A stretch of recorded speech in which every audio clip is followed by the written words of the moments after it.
Amsterdam, février 1637. Dans les études notariales de la ville, des transactions de bulbes de tulipes sont enregistrées pour des sommes qui défient l'entendement. Selon les recherches de l'historienne Anne Goldgar, qui a analysé plus de 1300 pages d'archives notariales néerlandaises, certains bulbes de la variété Semper Augustus se sont échangés entre 3000 et 6000 florins durant cette période.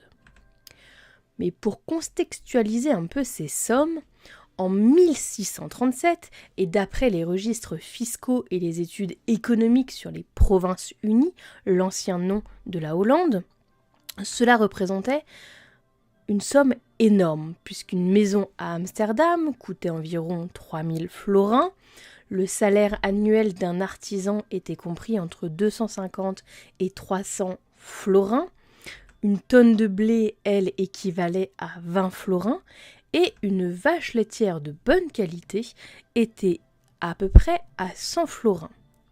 Ce qui veut dire qu'un bulbe de Semper Augustus représentait entre 20 et 24 ans de salaire d'un artisan pour un oignon de fleurs qui ne fleurit que 2 semaines par an. C'est évidemment une somme extraordinaire. Le pic va être atteint début février 1637 avec des sommets historiques. Quelques jours plus tard, le marché va s'effondrer. Selon les données collectées par les économistes Peter Garber et Earl Thompson, les prix vont chuter de 80 à 95% en quelques jours selon les variétés de tulipes. Bienvenue dans la tulipomanie, le premier crash spéculatif largement documenté de l'histoire économique moderne. Aujourd'hui, les chiffres nous racontent comment un actif biologique s'est transformé en instrument financier dérivé et comment l'absence totale de normes comptables a créé une illusion de richesse collective. Et pourquoi les régulateurs du XXIe siècle ont créé les normes IAS 39 et IFRS 9 précisément dans le but d'éviter qu'un tel scénario ne se reproduise. Mais est-ce vraiment le cas ? On en reparle à la fin de la vidéo. Pour comprendre la bulle, il faut d'abord comprendre le contexte économique et botanique. La tulipe n'est pas originaire d'Europe. Elle provient des montagnes d'Asie centrale et a été cultivée pendant des siècles dans l'Empire ottoman, la Turquie actuelle. En 1593, le botaniste Carolus Clusius, directeur du jardin botanique de Leyde, introduit les premiers bulbes en provenance de Constantinople, l'actuel Istanbul. Clusius refusait de commercialiser ces bulbes. Il voulait les réserver à ses recherches académiques. Selon les chroniques de l'époque, les premiers vols de bulbes auraient eu lieu dans son jardin en 1596. Et ça marque le début de la dissémination commerciale des tulipes aux Pays-Bas. Ce siècle-là, aux Pays-Bas, dans les Provinces-Unies, est appelé le siècle d'or. La Compagnie néerlandaise des Indes orientales, VOC, fondée en 1602, génère des profits considérables. Les historiens économiques estiment que le rendement moyen des actions de la VOC entre 1602 et 1650 oscillait entre 15 et 20% annuels. On a alors une nouvelle classe marchande qui va prospérer, qui va émerger. Des commerçants de tissus, des brasseurs, des artisans qualifiés qui vont être enrichis par le commerce international. Ces nouveaux riches cherchent des symboles de statut social distinctifs. Et c'est là que le virus de la beauté va apparaître par les tulipes dites cassées ou flammées. En effet, certaines tulipes développent des motifs assez extraordinaires. Des flammes colorées, des petites panachures délicates, des rayures spectaculaires. On sait aujourd'hui, grâce aux recherches botaniques modernes, que tous ces motifs sont causés par le potivirus, qui est transmis par les pucerons. Et ce virus rend certes très jolie la fleur, mais a aussi un inconvénient majeur qui est celui d'affaiblir considérablement le bulbe. en réduisant drastiquement sa capacité de reproduction. Un bulbe sain va produire entre 2 et 3 bulbes filles par an. Or, un bulbe infecté, lui, va produire difficilement un nouveau bulbe tous les 2 à 3 ans, voire devenir carrément stérile. En termes économiques, la barrière biologique à la reproduction plus l'impossibilité d'augmenter la production rapidement donne une rareté structurelle. Les horticulteurs de l'époque ne comprenaient pas le mécanisme viral, mais ils constataient empiriquement l'impossibilité de reproduire massivement ces variétés spectaculaires. Selon les sources historiques, compilées par Anne Golgar toujours, un système de hiérarchisation des bulbes s'est naturellement développé. On va avoir les tulipes dites communes, plutôt monochromes, qui ont une production assez abondante et facile, dont le prix va être généralement inférieur à 5 florins le bulbe. C'est réservé aux classes moyennes et aux jardiniers. On aura une deuxième catégorie qui est dite celle des tulipes cassées standards. Ce sont des motifs flammés, reproductibles avec difficulté mais reproductibles, en production donc limitée. Le prix va varier de 10 à 100 florins selon la beauté de la fleur et c'est plutôt réservé à la bourgeoisie marchande. Et puis on a la troisième catégorie qui est la variété des ultra rares qui va être composée de la Semper Augustus qui est plutôt dans des tons rouge et blanc, de l'Admiral van Enkhuizen qui est plutôt violet flammé ou de la Viceroy qui est plutôt pourpre et blanche. Et bien sûr, ces catégories-là sont celles qui vont atteindre des prix extraordinaires. Selon les archives notariales, très peu de transactions ont été documentées, parfois jusqu'à moins de 10 à 15 ventes sur toute la période 1624-1637. Et cette classification des actifs, ou ici des tulipes, rappelle quand même nos classifications modernes d'actifs financiers par niveau de risque et de liquidité, les ultra rares étant le niveau de risque le plus élevé et le moins liquide. Alors, il y a un autre problème dans le commerce de la tulipe, et particulièrement dans la spéculation d'un bulbe, c'est que le bulbe de tulipe, il a un cycle biologique strict. De juin à septembre, c'est une période de dormance, hors sol. Le bulbe peut être déterré, il peut être déplacé, il peut être inspecté, il peut être vendu physiquement. Pas de souci. En revanche, de septembre à mai, on a planté le bulbe. Donc il est enfoui, en terre, invisible et surtout intransportable. Cette contrainte biologique pose un problème commercial majeur. Comment maintenir un marché actif pendant les 8 à 9 mois où les bulbes sont physiquement intransportables? Et c'est là que va résider tout le marché spéculatif. Parce que la solution qui va être trouvée ou qui va être développée, elle est appelée le Windendel. Littéralement, le commerce du vent ou le commerce de rien. Il s'agissait de contrats de vente à terme.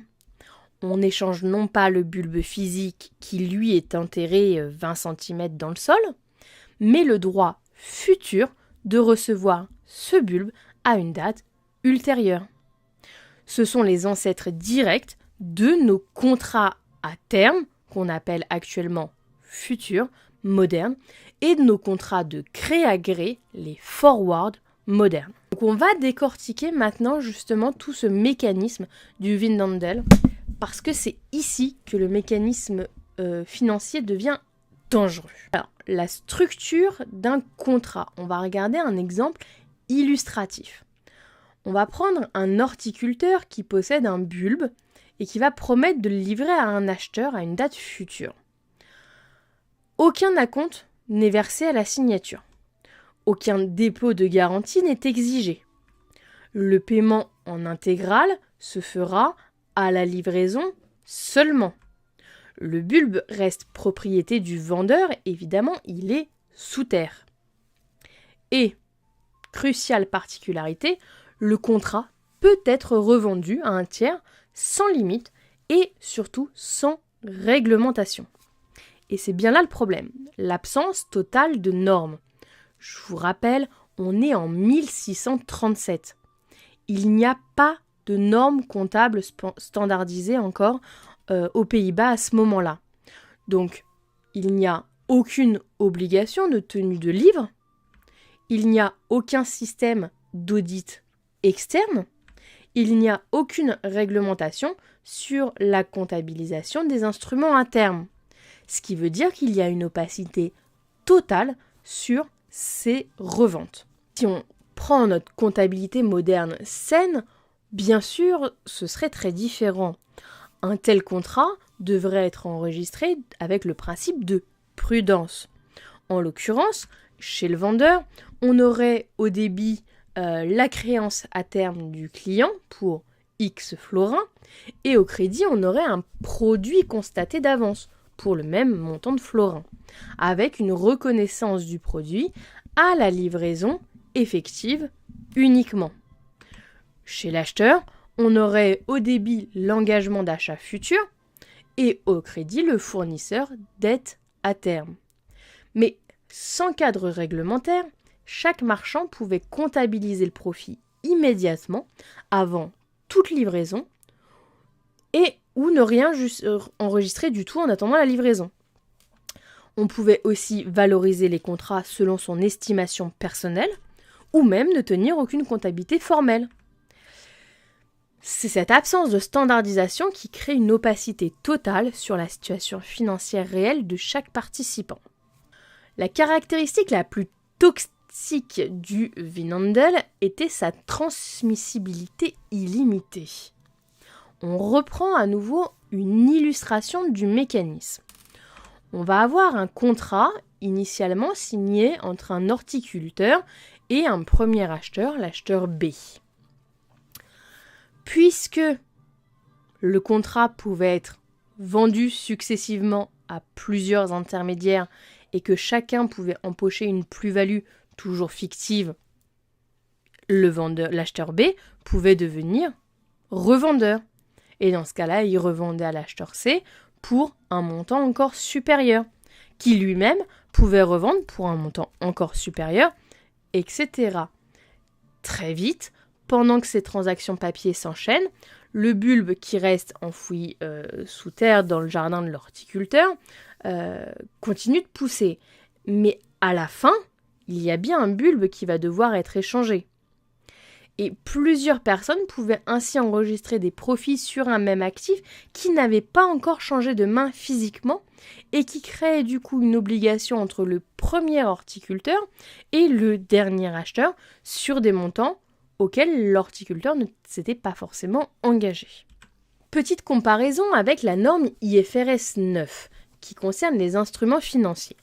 Cette norme, elle est entrée en vigueur en 2018 et elle a été développée après des décennies d'apprentissage de crise financière. Elle impose des principes qui, s'ils avaient existé en 1637, auraient quand même radicalement changé la situation. Le premier principe, c'est la classification obligatoire dès l'origine. Tout instrument financier, comme un contrat Vinhandel en serait un, doit être classé selon son objectif de détention, avec un coût amorti et une juste valeur par le résultat. Donc un contrat revendu plusieurs fois aurait été classé en juste valeur par le résultat et donc aurait obligé à être réévalué quotidiennement au prix de marché, avec un constat en résultat après les variations de valeur en gains et en pertes. Le deuxième principe, c'est le provisionnement des pertes attendues. L'IFRS 9 impose un modèle ECL, dont je reparlerai un petit peu après. Il faut provisionner les pertes de crédit avant qu'elles ne surviennent. C'est le principe de prudence, dès qu'il existe un risque de défaut de contrepartie. Donc en janvier-février 1637, lorsque les prix atteignent des niveaux extrêmes, un comptable moderne aurait normalement dû se demander quelle est la probabilité que mon acheteur qui me doit 600 florins pour un petit bulbe, fasse défaut si les prix s'effondrent. Et il aurait dû provisionner en conséquence, avec dotation aux provisions pour risque de crédit ou provision pour dépréciation de créances. Le troisième principe, c'est la transparence et la divulgation complète. Et là, on rejoint une autre norme IFRS, qui est la norme IFRS 7, sur justement les informations à fournir sur les instruments financiers. Et là, ça impose de publier en annexe la nature exacte et l'étendue de tous les risques financiers, les méthodes de valorisation, leur degré de fiabilité, des analyses de sensibilité, etc. Mais en 1637, encore une fois, rien de tout cela n'existait. Autre chose qui n'existait pas, c'est la chambre de compensation. Dans nos marchés financiers modernes réglementés, lorsque vous achetez un contrat à terme, donc un futur sur le blé, le pétrole ou sur un indice boursier, la transaction va passer obligatoirement par une chambre de compensation. Et celle-ci va vérifier votre capacité financière avant d'accepter votre ordre. Elle va aussi exiger un dépôt de garantie initiale, généralement 5 à 15% de la valeur du contrat. Elle va effectuer les appels de marge quotidiens si le marché évolue contre votre contrat.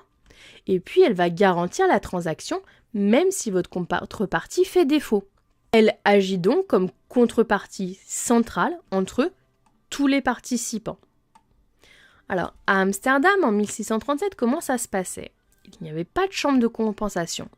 Les contrats s'échangeaient dans ce qu'on appelle des collèges, des arrière-salles de tavernes. C'était vraiment des lieux de réunion totalement informels.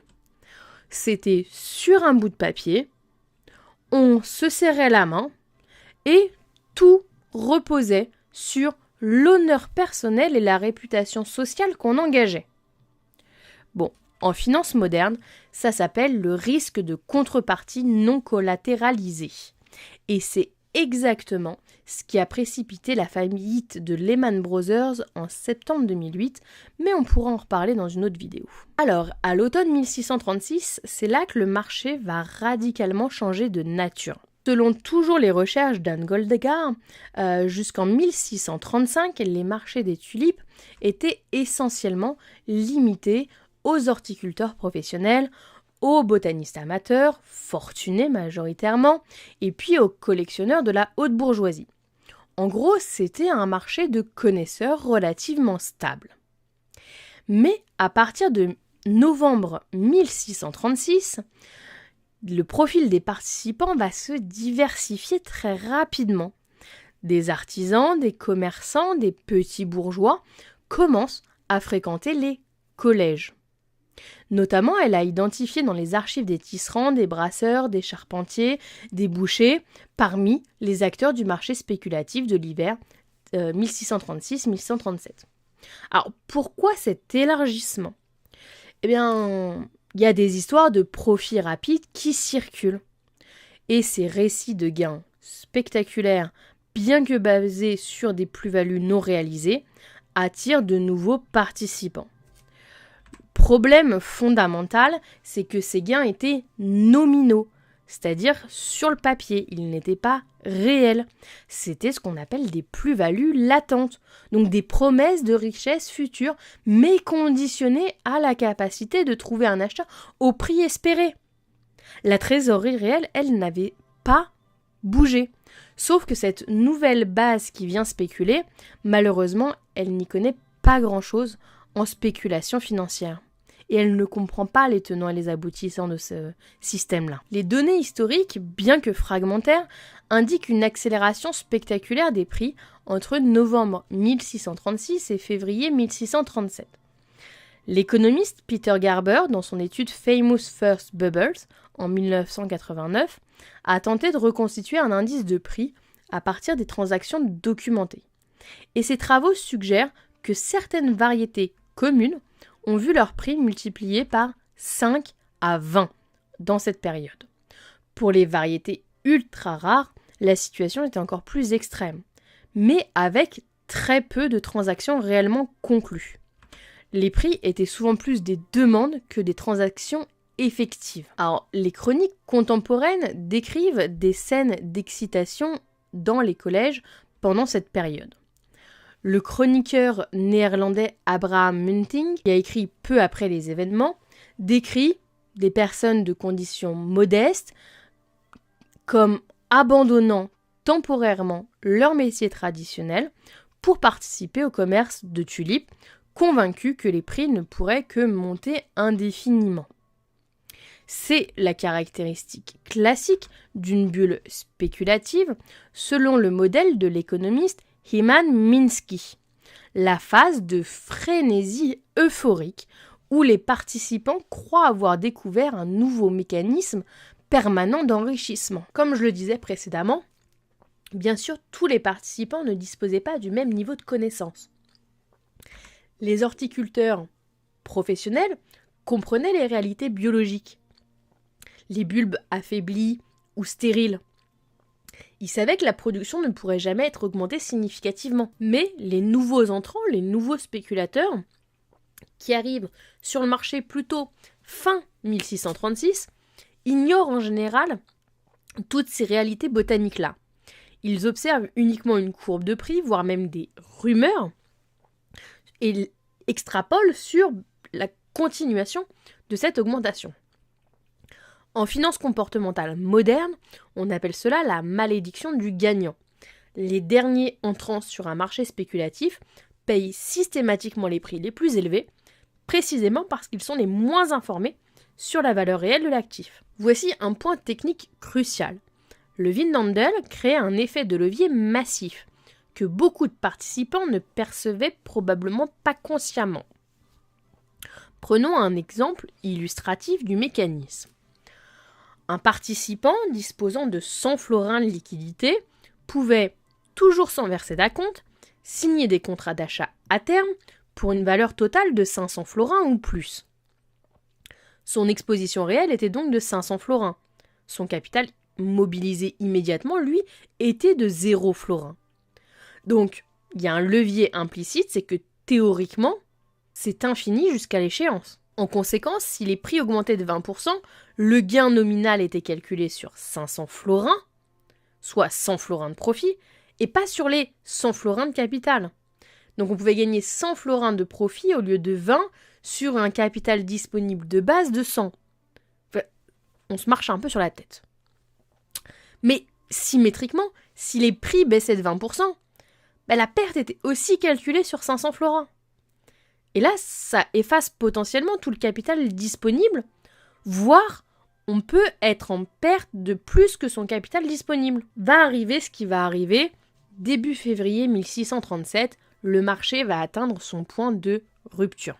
Autour du 3 février 1637 à Haarlem, attention Haarlem, aux Pays-Bas. Lors de ventes aux enchères de tulipes, certains lots ne trouvent soudainement plus d'acheteurs au prix demandé.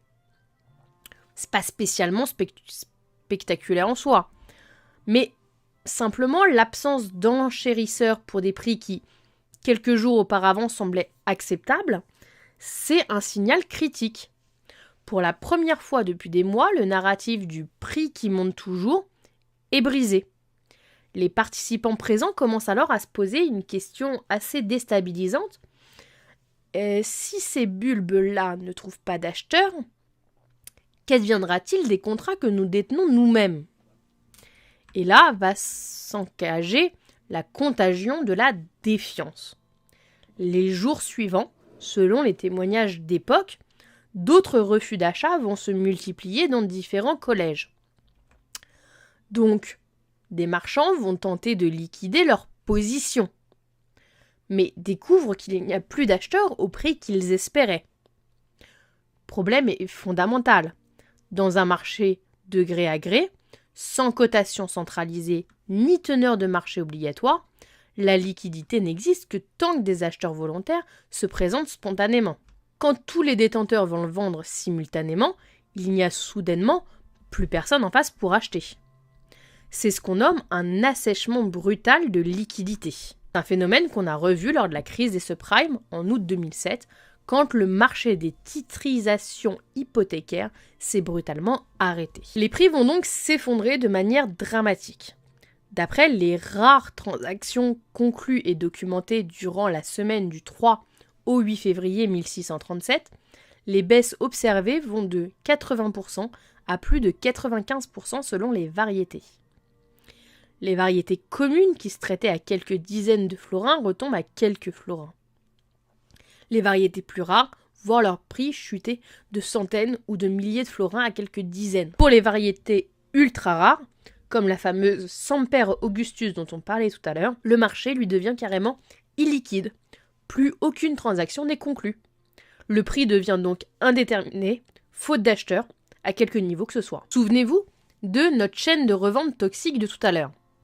Eh bien, regardons maintenant la cascade de défauts qui en résulte. L'horticulteur A, qui avait vendu un droit futur à B pour 100 florins, qui avait revendu, etc., etc., eh bien, B, déjà, ne reçoit rien. Donc, il est censé devoir à A 100 florins.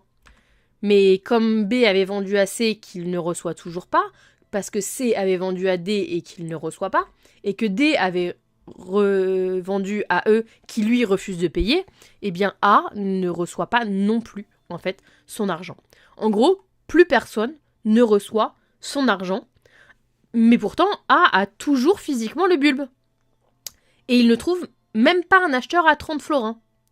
Donc c'est vraiment une cascade de défauts de paiement interconnectés, et c'est une contagion systémique qu'on cherche absolument à éviter sur les marchés financiers actuels. Bien sûr, pendant 2 mois et demi, la situation reste chaotique, mais au bout d'un moment, à force d'avoir des centaines de litiges portés devant les tribunaux locaux, les États de Hollande, donc l'organe gouvernemental de la province, va intervenir avec un décret très pragmatique. C'est le décret du 27 avril 1637. Selon les historiens, ce décret établissait essentiellement que les contrats de vente de bulbes qui ont été signés après le 30 novembre 1636, donc pendant la phase de frénésie spéculative, pouvaient être résiliés par l'acheteur moyennant le paiement d'une indemnité forfaitaire de 3,5% du prix initialement convenu. Bon, ça veut dire quoi concrètement ? Un acheteur qui s'était engagé à 600 florins, il ne peut pas payer. Avant, il aurait eu potentiellement une perte de 570 florins si on prend le bulbe à 30 florins. Mais comme il ne veut pas payer, et qu'on a toujours notre petit horticulteur en bas qui a son bulbe et qu'il ne sait pas quoi en faire, ici, on va estimer que, au lieu de payer 600 florins, il va verser une indemnité donc de 3,5% du montant engagé, donc de 21 florins. Alors, tout ça, c'est un système de restructuration massive de dettes avec des cotes. Pour les acheteurs, pour les débiteurs, c'est un soulagement énorme. Évidemment, au lieu de payer 600 florins, on ne doit plus en payer que 21. C'est quand même plutôt pas mal.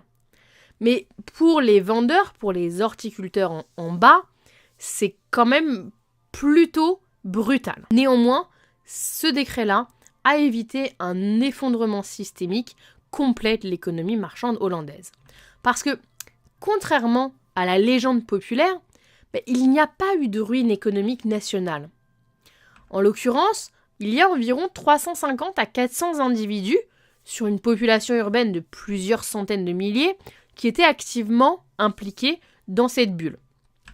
Qu'il n'y a eu que 37 faillites personnelles, en tout cas clairement documentées comme étant liées au crash des tulipes, et que aucune institution financière n'a été en faillite à cause de la tulipomanie. Et d'ailleurs, l'économie hollandaise a continué de prospérer après 1637. C'est plutôt l'impact psychologique et culturel qui a été profond, la méfiance envers les instruments financiers spéculatifs qui a été durablement ancrée dans la mentalité hollandaise. Alors, qu'est-ce qu'on a appris et surtout comment les normes comptables modernes s'intègrent grâce à ces leçons historiques ? Première leçon, c'est de savoir distinguer rigoureusement le prix, la valeur et le coût. Et la tulipomanie illustre très bien qu'un actif peut avoir 3 valorisations très différentes. Une valeur d'usage, l'utilité qu'on retire de l'actif pour soi-même, sur une tulipe, c'est la beauté de sa floraison, le plaisir esthétique. Une valeur fondamentale, la capacité de l'actif à générer de réels flux économiques futurs. Pour un bulbe reproductible, c'est la valeur actualisée des bulbes filles qu'il peut produire. Pour un bulbe stérile, ce sera essentiellement 0. Et le prix de marché, donc ce qu'un acheteur est prêt à payer à un instant donné. Leçon numéro 2, c'est que le risque de contrepartie est un risque réel qui doit être provisionné. Donc en 1637, le système entier repose sur la confiance interpersonnelle et sur l'honneur qu'on a à se serrer la main dans une taverne. L'IFRS 9, lui, impose un modèle de perte de crédit attendu, le modèle ECL, Expected Credit Loss. Donc depuis janvier 2018, on doit provisionner les pertes de crédit avant qu'elles ne surviennent. Donc ça fonctionne en 3 étapes. La première étape, c'est pour les créances saines, sans augmentation significative du risque de crédit. On fait un provisionnement qui est basé sur les pertes attendues à 12 mois. L'étape 2, si le risque de crédit a augmenté significativement depuis l'origine, on fait un provisionnement basé sur les pertes attendues jusqu'à la maturité complète. Et l'étape 3, si le défaut est avéré ou la créance dépréciée, on fait un provisionnement complet avec un calcul de décote attendu. La troisième leçon, c'est la liquidité apparente peut disparaître instantanément. Si le marché paraissait liquide en janvier 1637, on pouvait négocier des contrats assez rapidement, etc. On remarque que moins d'un mois plus tard, la liquidité est à 0, puisqu'il n'y a plus d'acheteurs. Et c'est là que l'IFRS 7, qui impose la divulgation sur le risque de liquidité, aurait été quand même très utile. Donc les 3 principes intemporels qu'on peut ou qu'on doit retenir, c'est que un actif sans capacité de générer des flux économiques futurs n'a que la valeur subjective qu'on veut bien lui attribuer. Le deuxième, c'est que la transparence comptable n'est pas un luxe bureaucratique, c'est un fondement de la stabilité économique. Et puis la troisième, c'est que la nature humaine n'a pas fondamentalement changé. Les biais psychologiques ont été identifiés par les économistes comportementaux modernes, comme l'excès de confiance, la peur de manquer une opportunité, ou la croyance que cette fois c'est différent, la sous-estimation systématique des risques extrêmes, existait déjà finalement en 1637. La seule différence avec maintenant, c'est que maintenant, on a développé des garde-fous institutionnels via nos normes comptables et notre principe de prudence. Néanmoins, ces mécanismes ne sont pas parfaits.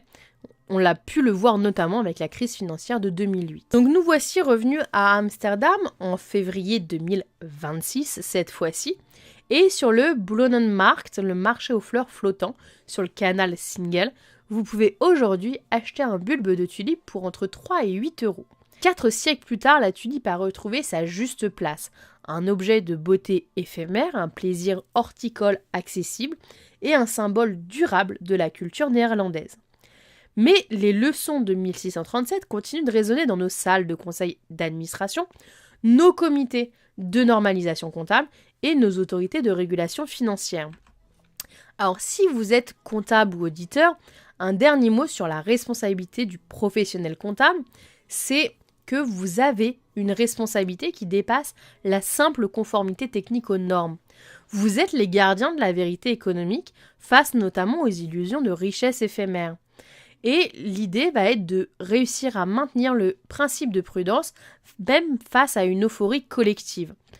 De poser les questions inconfortables sur la liquidité réelle, le risque de contrepartie ou la soutenabilité des valorisations.